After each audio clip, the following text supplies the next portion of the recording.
director of the Edmonds Senior Center. We're a 501c3 nonprofit living in a city building, and quite happily now in this building since 1968. We're about to celebrate our 45th anniversary. We're doing a kind of a celebration and fundraiser on Friday night, November 15th. Senator Maria Cantwell is going to be the keynote speaker, and there will be a number of other dignitaries. We'll have some really good music. It'll be a lot of fun event. We hope to raise a little money, but more particularly, we hope to really celebrate 45 years of service to this community. So you're all encouraged and invited.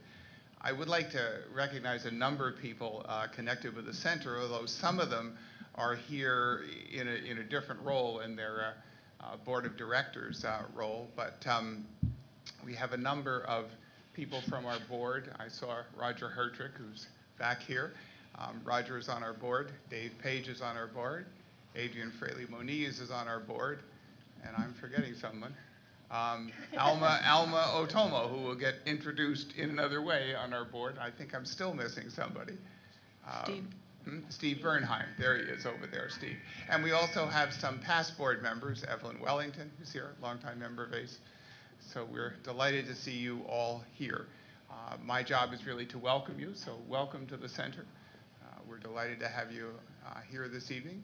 And we've done, this is I think the third or fourth now candidates forum that we've done in conjunction with ACE and in the partnership with ACE, and we're delighted to have you again. So I give it over to John Reed, who is ACE's president. John.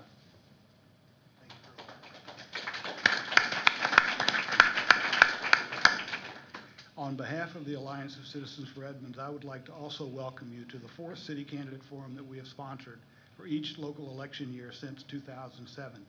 ACE was founded in 2004 as a 501c4 nonprofit by a group of citizens who were concerned that some proposed zoning changes in the downtown were inconsistent with the city's character and unique charm. ACE is not anti-development or against change. On the contrary, we support changes that consider the history and small town feel of Edmonds and that respect the open space, beauty, views, and other natural gifts that we are blessed to have. Our membership is open to all. If you are interested in learning more about ACE or in joining ACE, there's detailed information and some brochures out on the table where you came in the door. I want to introduce Alma Otomo, who will be our timekeeper tonight. All the questions will be allowed a 1.5 minute response time. And at 30 seconds, you'll get a warning. And at the end of your time, you'll hear a little beep, and she will hold up it's time to sit down. And if you still don't sit down, she has new noises for you. Now I'd like to introduce Dr. Rich Sinderoff, who will moderate our forum this evening. Rich is a biopharmaceutical scientist by training. He is an ACE member and has served on the City Economic Development Commission since it was founded in 2009. He has also served on the Community Backyard Habitat for Edmonds Steering Committee and on the board of the Save the Rose House campaign. Rich? Thanks, John. And I guess I'll start by continuing with the welcoming. I'd like to welcome and thank our Edmonds City Council candidates and all of you for attending this forum. Our sole purpose in putting on this forum is to help provide you with the information you need to make an informed choice when you vote. We are blessed to live in such a picturesque setting within a community having diverse interests that shape our personal visions for Edmonds' future. I believe most of us are here tonight to see how our personal visions align with those that seek to represent our interests. As such, the questioning is intended to be both topically relevant to current council considerations and of great community interest. Now for the rules. After a 1.5 minute opening statement, each candidate will be asked 5 questions from the categories of strategic planning, economic development, incentive zoning, Harbor Square, and environment versus development balance. Candidates will have, as John mentioned, up to 1.5 minutes to respond to each question. Next, each candidate will have 30 seconds to ask a question of his or her opponent, who will have 1.5 minutes to respond. And finally, each candidate will be allowed a 1.5 minute closing statement. And just before we get started, I'd like to remind everyone to please turn off cell phones as well as refrain from applause and audience interruptions during the question and answer period. But the candidates will be available to answer personal questions after that period ends. So I think that we can get started. Ms. Johnson to start. Thank you. It's nice to see so many familiar faces tonight.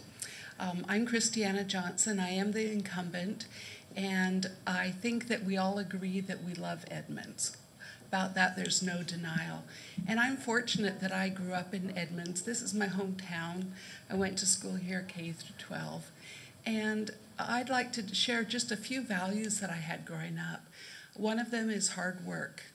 My father taught me the value of hard work, and I believe that I've shown that on the city council by all of the homework that I do every week. And from my mother, I learned the value of community service. I've been involved for the past 8 years in serving in a variety of boards and commissions here in the city of Edmonds. And from that, I have learned a great deal about how the government works, what the people value, and what the issues are. And that complements very well with my education and background.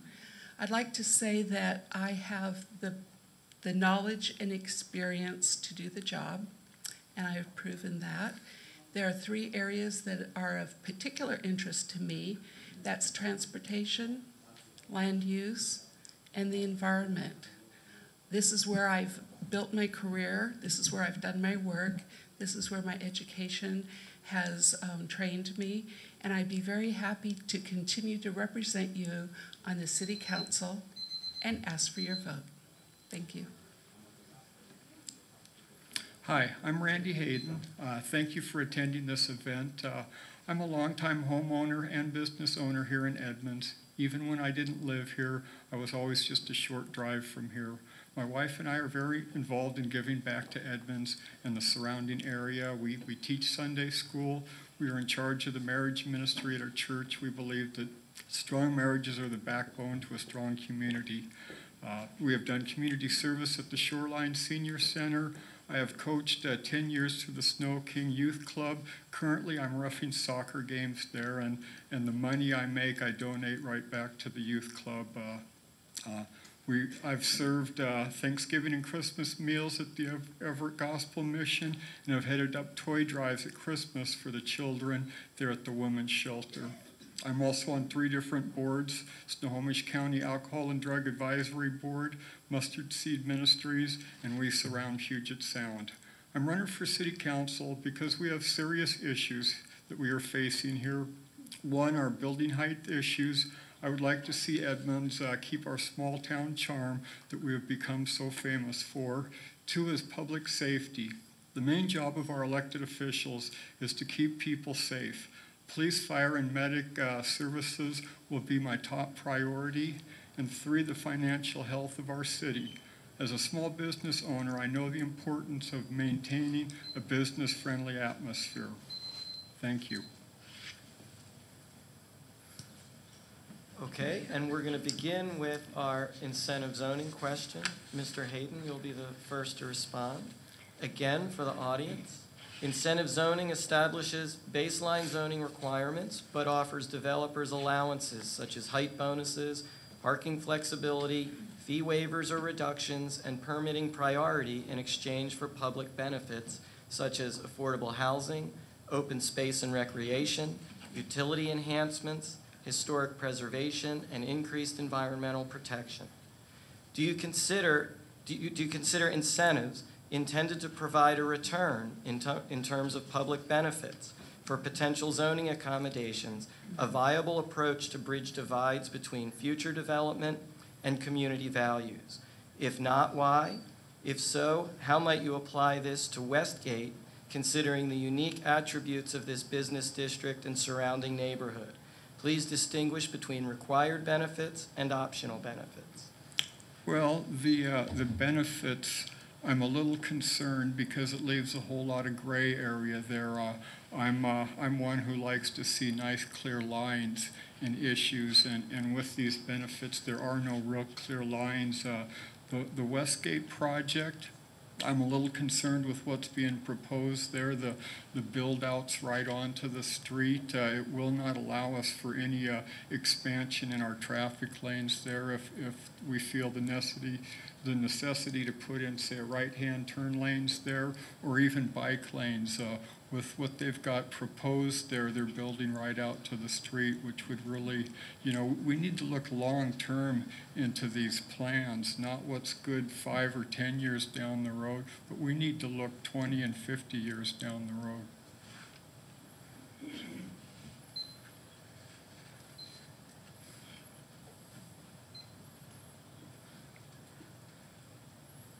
Ms. Johnson, would you like me to repeat Sure. the question?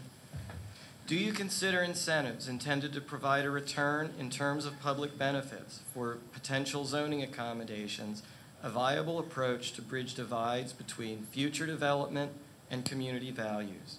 If not, why? If so, how might you apply this to Westgate, considering the unique attributes of this business district and surrounding neighborhood? Please distinguish between required benefits and optional benefits. Well, we have been considering the Westgate incentive zoning plan in this city for some time. It's being discussed at the planning board right now, and I understand that they're going to make a recommendation at the end of this year for the city council. The incentive zoning concept was put together by the University of Washington's Green Futures Lab, and it's a plan in order to balance the environmental and social equity issues with growth and development. And I support that concept because it does allow for the developer to have a streamlined process, to understand what the city wants, and to answer those basic questions about land use. But you have to be very, very careful and know what you're asking for, because if not done properly, incentive zoning could be just lip service for development. And that's why we need to take a very careful look at what those incentives are, what the public benefit is, and how they'll be implemented. And I think that there is an opportunity due to the topography and the non-motorized transportation needs and the opportunity for public spaces and green development to see if incentive zoning will work.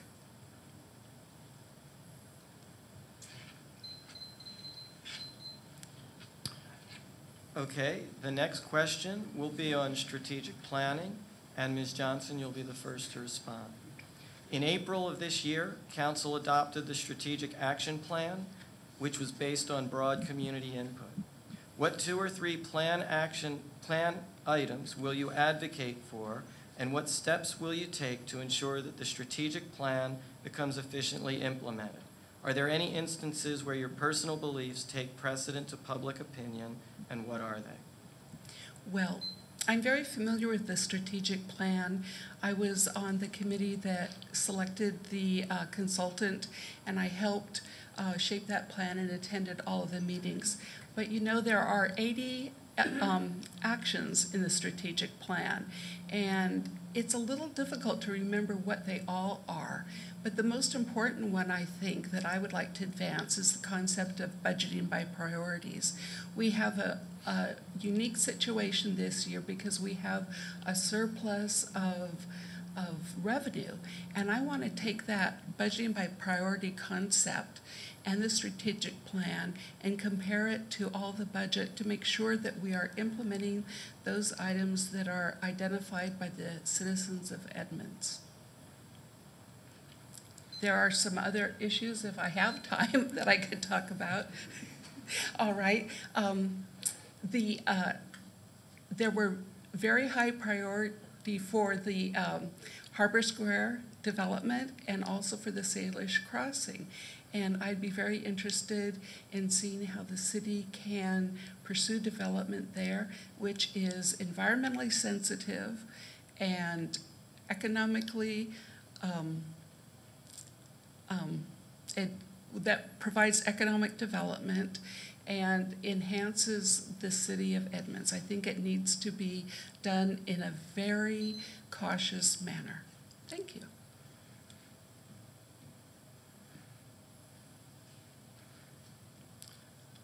Mr. Hayden, would you like me to repeat the question? No, I think I'm good.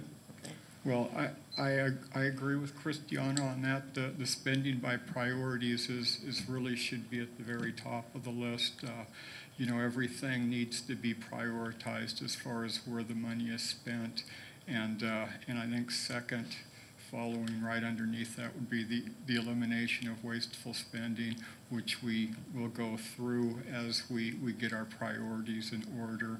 I know, and I've heard from quite a few citizens here in Edmonds that and this was on the list also, that a little more transparency in government. There seems to be a whole lot of closed meetings that go on with the council members and the mayor, and meetings that no one has access to.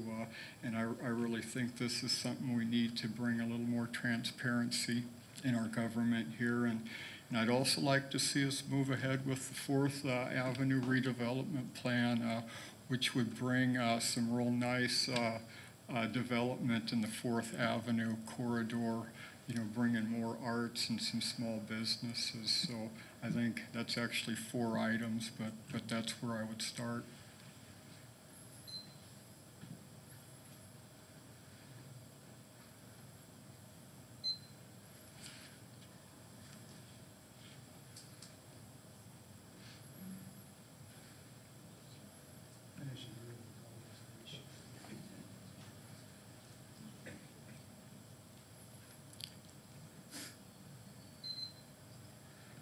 Okay, ready?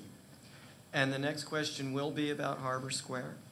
In 2006 and again last year, redevelopment proposals for the near waterfront properties, including Harbor Square, Salish Crossing, and the Vatika Indian Restaurant, have failed. Why do you believe these efforts have been unsuccessful? And what types of development would you advocate for in the Harbor Square area? Please address building heights, density in residential, and other potential uses. Mr. Hayden? Well, I think like everyone else, I would like to see something happen at Harbor Square, and it's pretty obvious the reason why, you know, it was shot dead, and it's because the 55-foot buildings. I think, you know, it's common consensus here in Edmonds that no one wants tall buildings in the downtown or the waterfront corridor. I think, you know, we do need to do something with the land. It could be a very big asset to Edmonds and the tourism business that Edmonds brings in. It's also a great place for condos. We have the train station right there. I mean, it's easy access. People can walk from their building, get on the train, go to work downtown. It eliminates a lot of cars off the road, which is great for the environment. But, you know, I'm a builder. I know the importance of building height. I know it saves money, but we really need to look at, you know, is this really what we want for Edmonds? Do we want to open the door up to taller buildings downtown? A lot of people say, well, gee, it's just there. But I'll guarantee you, once 55-foot buildings go in there, someone is going to take it to court, and then we'll have a judge deciding whether we're going to have 55-foot buildings through the rest of our downtown corridor. Do we want a judge to make that decision for us?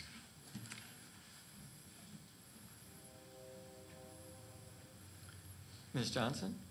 Go ahead and repeat the question. Okay. In 2006 and again last year, redevelopment proposals for the near waterfront properties, including Harbor Square, Salish Crossing, and the Vatika Indian Restaurant, have failed. Why do you believe these efforts have been unsuccessful? And what types of development would you advocate for in the Harbor Square area? Please address building heights, density in residential, and other potential uses. That's a really good question. Why did these efforts fail? I think that there's one commonality between these efforts, and that was that they were developer-driven. The city of Edmonds does have a comprehensive plan for that area. It's the Downtown Activities Center, and it allowed for master plan redevelopment at Harbor Square. When the port developed their plan, they adopted it, they sent it to the planning board. There were, Harbor Square's, the port spent years developing their plan, and the planning board spent months reviewing it. There was consensus on almost all of the points, about 13 or 14 points. The one area where there was not complete agreement was building heights. I think that building heights, the marsh setbacks, density, and the mixed use were the four main issues, and the marsh were the four main issues where the city council could not reach agreement. And I believe that the future will be to look at the whole area together. It needs to be led by the city with partners of the landowners, and I believe that this could work.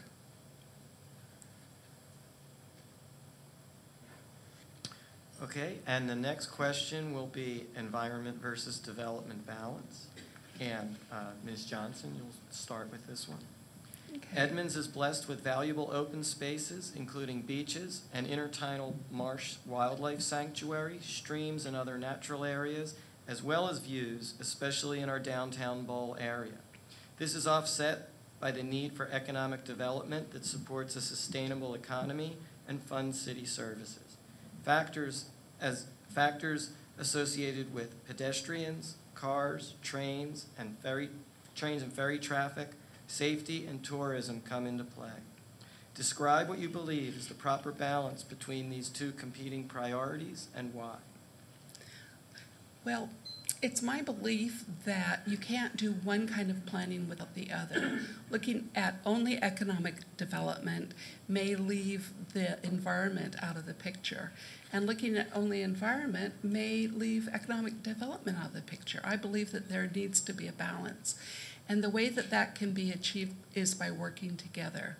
For example, the Friends of the Edmonds Marsh and Keely O'Connell, who is the project manager for the marsh development, expressed her concerns that the Harbor Square development was turned down because she saw this as a lost opportunity to improve the drainage there and to eliminate some of the contaminated soil. I think that we need to take a balanced approach when we do our planning. We need to look at transportation, land use, and the environment, and do it simultaneously so that we do not forget one portion or the other. And I think we'll have this opportunity coming up very shortly. And I would encourage the City Council to take this balanced approach. We have our waterfront and our environment are probably our most important asset. If we don't protect those, then we don't have the beautiful town that we all cherish. Thank you.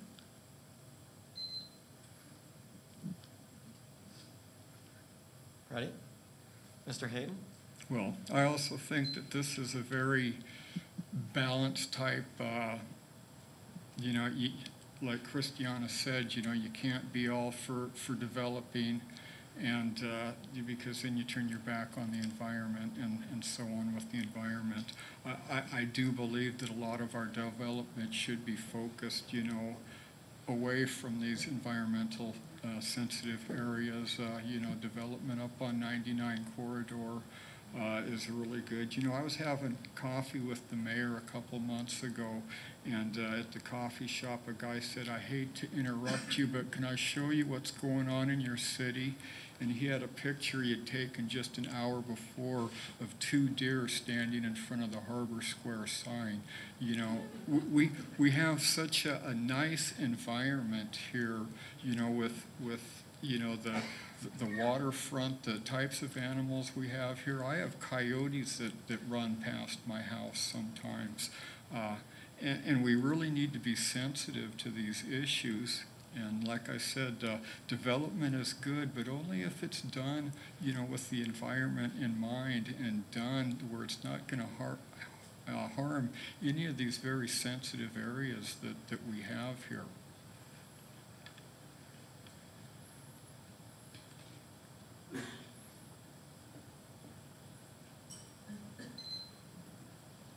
Okay.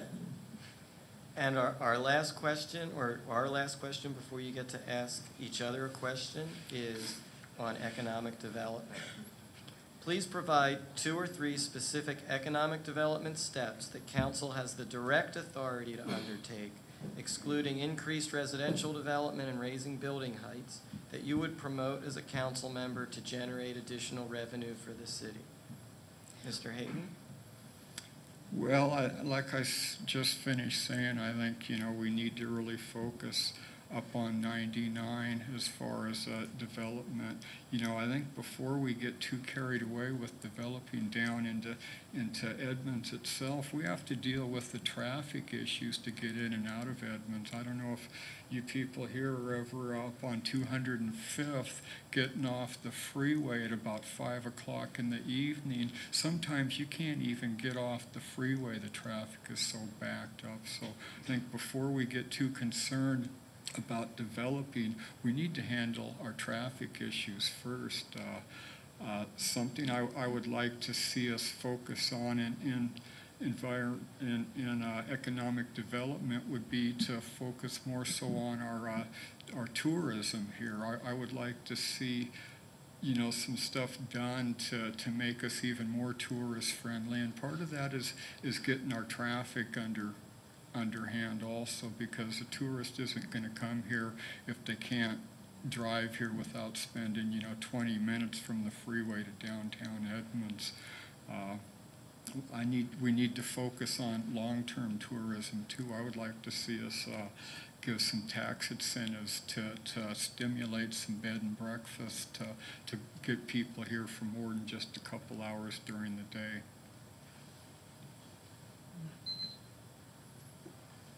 Ms. Johnson? Yes, I'd like to answer this question from the perspective of the Economic Development Commission. I had the opportunity to serve on that committee as the planning board liaison, and during the 1.5 years that I served, I learned a lot about the committee. There are basically 4 subcommittees, and each of these has a different focus and provides the opportunity for the council to take direct action to stimulate the local economy. For example, there is a technology subgroup that looks at the fiber optic capability of the city. And in our budget this year, we have the opportunity to fully fund a redundant system so that we can have that up and running. We also had in the Economic Development Commission, there was also I'm not sure, I think it was a tourism subcommittee, something of that nature. And we have the opportunity once again to make some decisions to enhance information about our arts and culture in this city. The strategic plan was a major work of that committee, and we can follow that in the budget. And the final subgroup had to do with land use, and the 2 big projects that have been promoted are redevelopment of Westgate and Five Corners. I would talk more about that if I had the time. Okay, and now it's your chance to ask each other a question. You'll have 30 seconds to ask, and again, 1.5 minutes to answer. Ms. Johnson? Mr. Hayden, I understand that we both applied for the vacant position for the city council position about 1.5 years ago. In that time, you decided to run for the office, and I'm wondering what activities, aside from the church and the soccer and your other activities, what have you done to prepare yourself to be a city council person? What boards, committees, commissions have you participated in, and how can you describe that to the citizens? Well, as far as, I'm sure you're referring to these different planning boards and so on, and no, I haven't been on any. I do sit and watch the council, the city council meetings at home. They are televised, so I do know what's going on. But no, I have not applied to be on any boards. I've presently, like I said, I'm on the Snohomish County Drug and Alcohol Advisory Board. I spend a lot of time involved in that. You know, anything I get involved in, I do 100%. So, you know, like I said, I do have other stuff going on, and that's where my time is focused.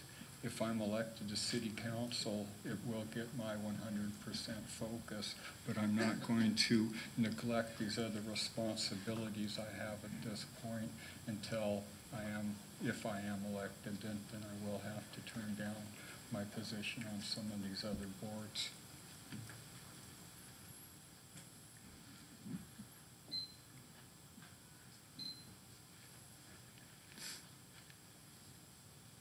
Mr. Hayden? Well, my question is about building heights. Now, you voted to raise building heights from 25 to 30 feet. You voted just to continue the Harbor Square project at 55 feet. You're in favor of height transfer development rights, which allow a builder to go over the building code in exchange for favors. So tell us how you plan to keep taller buildings out of our downtown and waterfront corridor. Well, I'd love to answer this question and help set the record straight. First of all, I have never voted to raise building heights. When we had the city council vote on Harbor Square, the motion was whether or not to deny Harbor Square, and I voted against denying Harbor Square because I felt that we needed to discuss it and outline our various points of view. I never voted to raise building heights in downtown Edmonds. The planning board, based on a legal challenge in the city of Issaquah, determined that we could not use design guidelines for our downtown buildings, and so they decided to recommend that we use the design standards for the BD1 zone for all of the other zones. And that was a 100% recommendation from the planning board, and the city council voted to accept that recommendation. And I did have the opportunity once to vote to reduce building heights, and that was after the Compass development on SR 104 Edmonds Way, and we felt that that was excessive height, and I voted on the council to reduce building heights and to reduce building setbacks in that area.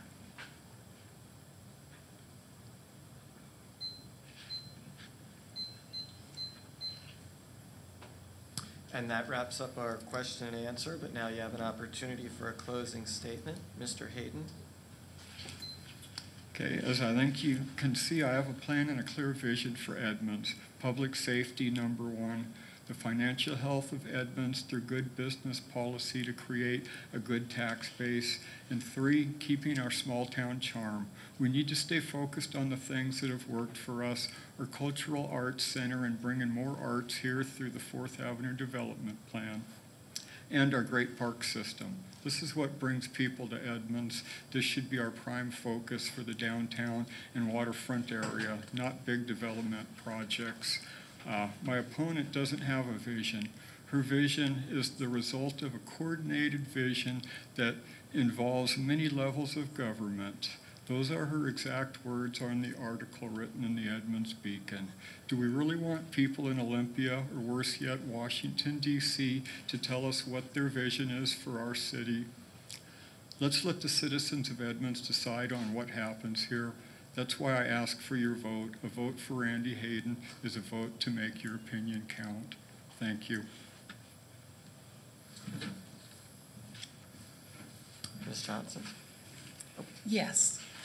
I don't have a prepared response, but I would like to reiterate that I have been your appointed city council member for the past year and a half, and I have greatly enjoyed the challenges and responsibility of that job. I would like the opportunity to continue the work that has begun. I can offer you that I have a great deal of experience in education. I have a bachelor's degree in political science. I have a master's degree in city and regional planning. I've spent the last 8 years working as a volunteer for the city of Edmonds, and I have over 30 years experience of which, and 20-some years experience working as a volunteer for local government. I believe that I am the better candidate with the most knowledge and experience for this job, and I ask for your vote to keep me on the Edmonds City Council. Oh, and with 30 seconds more, I'd like to thank both ACE and the Senior Center and everyone present for this opportunity. I think it's really important to discuss the issues and to find out what's the most important to our citizens. And I don't take my cues from Washington or Olympia, but I take my cues from the people of Edmonds who have developed all of the plans that provide the vision for our city. Thank you. Thank you all, and let's give them a nice round of applause.